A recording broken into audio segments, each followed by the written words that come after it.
नमस्कार दोस्तों, आप देख रहे हैं न्यूज नेशन चैनल। अगर आप हमारे चैनल पर नए हैं, हमारे चैनल को सब्सक्राइब करें। आइए देखते हैं देश दुनिया की ताजा खबरें। मध्य प्रदेश में बच्चों की मौत के बाद पंजाब सरकार ने कोल्ड ड्रिफ्ट कफ सिरप पर तत्काल बैन लगाया है। ड्रग टेस्टिंग लैब में सिरप में विषैला रसायन डाई इथिलीन ग्लाइकॉल DEZE पाया गया, जिसके बाद फूड एंड ड्रग एडमिनिस्ट्रेशन ने इसकी बिक्री और इस्तेमाल पर रोक लगा दी है। बिहार चुनाव से पहले एनडीए में सीट बंटवारे के विवाद को धर्मेंद्र प्रधान ने सुलझाया। उन्होंने चिराग पासवान को मनाकर गठबंधन में एकता बनाए रखी और पटना की बढ़ती राजनीतिक हलचल के बीच एनडीए में सहमति बनवाई। भारत दौरे पर आए अफगान विदेश मंत्री आमिर खान मुत्तकी की प्रेस कॉन्फ्रेंस में इस बार महिला पत्रकार भी मौजूद रहीं। पिछली बार उन्हें न बुलाने पर मुत्तकी ने सफाई दी कि ऐसा सुरक्षा कारणों से हुआ था। साल 2021 में तालिबान की सत्ता में वापसी के बाद महिलाओं की भागीदारी पर लगातार सवाल उठते रहे हैं। दुर्गापुर गैंगरेप केस पर सीएम ममता बनर्जी ने कहा कि लड़कियों को रात में बाहर नहीं जाना चाहिए, जिसके बाद विवाद छिड़ गया। पुलिस ने 3 आरोपियों को गिरफ्तार किया है, 2 अब भी फरार हैं और राष्ट्रीय महिला आयोग ने इस बयान पर सख्त आपत्ति जताई। भारत अफगानिस्तान के साझा बयान में कश्मीर का जिक्र होने पर पाकिस्तान भड़क गया। इस्लामाबाद ने अफगान विदेश मंत्री आमिर खान मुत्तकी के बयान पर आपत्ति जताई। भारत और अफगानिस्तान ने अपने संबंधों को मजबूत करने की बात कही थी, जिस पर पाकिस्तान ने कड़ी प्रतिक्रिया दी। बिहार चुनाव से पहले एनडीए में सीट बंटवारे के ऐलान पर पप्पू यादव ने तंज कसते हुए कहा, नीतीश कुमार अब फिनिश, इधर आना ही पड़ेगा। बीजेपी को 101 सीटें मिली हैं और बाकी सहयोगी दलों में बांटी गईं, जिससे राज्य की राजनीति में नई हलचल मच गई है। बिहार विधानसभा चुनाव के लिए एनडीए में सीट शेयरिंग फाइनल हो गई है। बीजेपी और जेडीयू 101 सीटों पर चुनाव लड़ेंगी। चिराग पासवान की लोजपा को 29 और हम व आरएलएम को 6-6 सीटें मिली हैं। सभी दलों ने आम सहमति से बंटवारा अंतिम रूप। यूपी एमएलसी चुनाव, समाजवादी पार्टी ने मेरठ सहारनपुर सीट से प्रमेंद्र भाटी को उम्मीदवार घोषित किया। अनुभव को प्राथमिकता दी गई। सपा पहले शिक्षक सीटों के लिए लाल बिहारी यादव और कमलेश को चुन चुकी है। लालू प्रसाद यादव, राबड़ी देवी और तेजस्वी यादव को बड़ा झटका लगा है। IRCTC होटल घोटाले में राउज एवेन्यू कोर्ट ने सभी के खिलाफ आरोप तय किए हैं। लालू यादव पर आईपीसी की धारा 420 और भ्रष्टाचार निवारण अधिनियम के तहत केस चलेगा।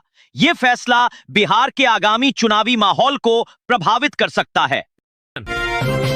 आईसीसी महिला विश्व कप 2025 में ऑस्ट्रेलिया ने भारत को 3 विकेट से हराया। एलिसा हिली की 142 रनों की पारी से ऑस्ट्रेलिया ने 331 रन का रिकॉर्ड लक्ष्य चेज किया। इस जीत के साथ ऑस्ट्रेलिया अंक तालिका में शीर्ष स्थान पर पहुंच गया। लगातार दूसरी हार के बाद भारतीय टीम तीसरे स्थान पर खिसक गई है।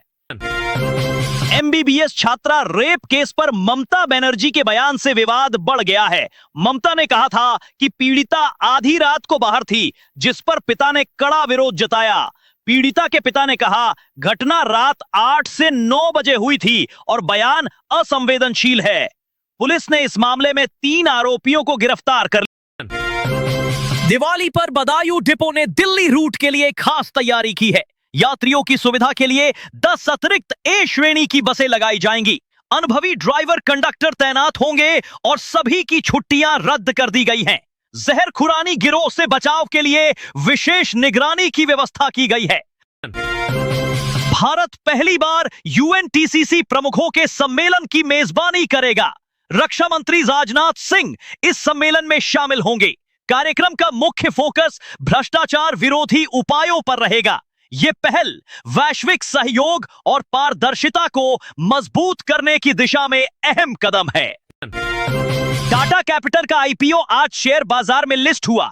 बीएससी और एनएससी दोनों पर शेयर 330 रुपए पर ओपन हुआ। यह मूल्य आईपीओ प्राइस से मामूली बढ़त दर्शाता है। लिस्टिंग से पहले ग्रे मार्केट में भी हल्की बढ़त देखी गई थी। दिवाली से पहले सोने और चांदी के दामों में जबरदस्त तेजी देखी जा रही है। कमोडिटी मार्केट खुलते ही दोनों धातुओं की कीमतों में उछाल आया।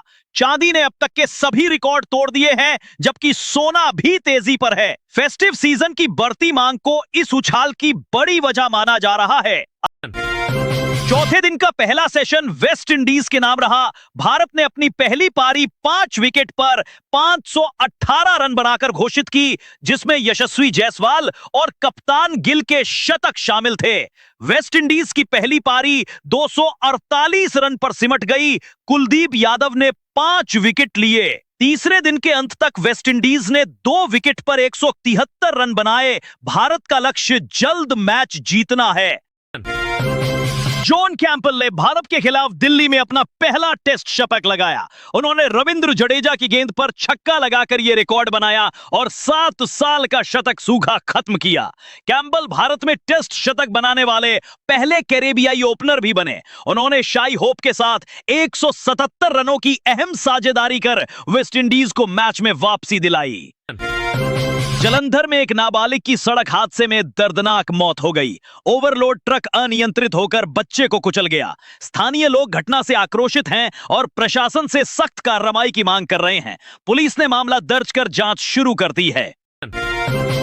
अयोध्या में रामलला को भोग मिर्जापुर में बने स्वदेशी फूल धातु के बर्तनों में लगेगा। यह पहल श्री राम जन्मभूमि तीर्थ क्षेत्र के महामंत्री चंपत राय की इच्छा पर हुई। 77 किलोग्राम के इन बर्तनों में आयुर्वेदिक गुण हैं, जो पाचन तंत्र को संतुलित करते हैं। इससे प्रसाद पवित्र होगा और स्वदेशी कौशल को सम्मान मिलेगा। धनतेरस 2025 पर शुभ अवसर पर कुछ चीजें खरीदने से बचना चाहिए। धनतेरस कार्तिक कृष्ण त्रयोदशी को मनाया जाता है और इस दिन लक्ष्मी, कुबेर और धनवंतरी की पूजा होती है। नई वस्तुएं खरीदना शुभ माना जाता है, लेकिन कुछ खास चीजें घर लाने से दरिद्रता आ सकती है। इन 6 वस्तुओं से दूर रहकर आप अपने घर में समृद्धि और सुख बनाए रख सकते हैं। जम्मू कश्मीर में राज्यसभा सीटों के लिए आज नामांकन का आखिरी दिन है। चुनाव की तारीख पहले ही घोषित हो चुकी है। सभी राजनीतिक दलों की निगाहें ये देखने पर टिकी हैं कि कौन उम्मीदवार मैदान में उतरता है। इस चुनाव से जम्मू कश्मीर की राजनीति में संभावित बदलाव की उम्मीद जताई जा रही है। अयोध्या के चांदपुर हरवंश में नया पीएम श्री केंद्रीय विद्यालय खुलने जा रहा है। भूमि की कमी के कारण रुकी परियोजना के लिए अब 2.5 हेक्टेयर जमीन प्रस्तावित है। यह जिले का दूसरा पीएम श्री केंद्रीय विद्यालय होगा। प्रस्तावित भूमि पर पेड़ और जर्जर कमरे हैं। भूमि हस्तांतरण के बाद आगे की कार्यवाही नई दिल्ली स्थित मुख्यालय द्वारा की जाएगी। भागलपुर में 4000 से अधिक वाहनों को फिटनेस सर्टिफिकेट नहीं मिला है। फिटनेस सेंटर बंद होने के कारण वाहन मालिकों को परेशानी हो रही है। परिवहन विभाग को चिंता है कि अनफिट गाड़ियों से दुर्घटना होने पर जिम्मेदारी तय कैसे होगी। बिहार ट्रक ऑनर एसोसिएशन ने जल्द सर्टिफिकेट जारी करने की मांग की है। टाटा मोटर्स की कारों और एसयूवी पर इस महीने बेहतरीन डिस्काउंट ऑफर मिल रहे हैं। पंच से लेकर सफारी तक विभिन्न मॉडलों पर हजारों रुपए की छूट दी जा रही है। ऑफर के तहत ग्राहक अपनी पसंदीदा गाड़ी पर अच्छा बचत कर सकते हैं। रिपोर्ट्स में बताया गया है कि किस मॉडल पर कितनी छूट मिल रही है।